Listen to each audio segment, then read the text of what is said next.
ஒரு கட்சிக்காக இயக்கத்திற்காக நான் கேட்கல, எஜுகேஷன் சிஸ்டத்திற்காக நான் கேட்கிறோம். படிக்கக்கூடிய 1,29,00,000 பிள்ளைகள் நம்முடைய தமிழ்நாட்டில் அவர்களாக சேர்த்து தான் நாங்கள் பேசுகின்றோம்.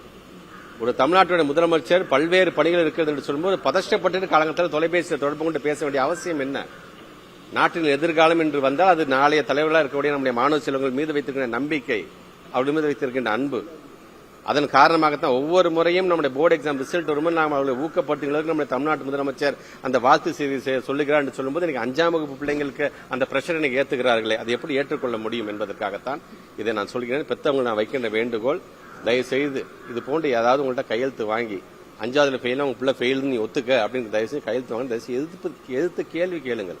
இது எப்படி சாத்தியப்படும் என்று எதிர்த்து கேள்வி கேளுங்கள் என்பதற்காகத்தான் உடனடியாக நம்முடைய பத்திரிகை ஊடகத்துறை சார்ந்த நண்பர்கள் மூலமாக இதை வெளிப்படுத்த வேண்டும். ஒரு பள்ளிக்கல்வித்துறை அமைச்சராக இதை பார்த்துட்டு வேடிக்கை பார்த்துட்டு சும்மா இருக்க முடியாது.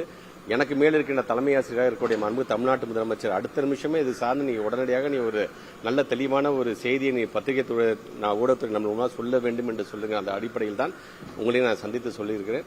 ஆக இதை மக்களிடம் பெற்றோர்களிடம் எடுத்து செல்கிற பணியில் நீங்களும் ஈடுபட வேண்டும் என்கிற அந்த கோரிக்கை வைப்பதற்காகத்தான் உடையாக அழைத்திருக்கின்றனர். என்னுடைய அழைப்பை ஏற்று வருகை தந்த உங்கள் அனைவருக்கும் என்னுடைய நன்றி.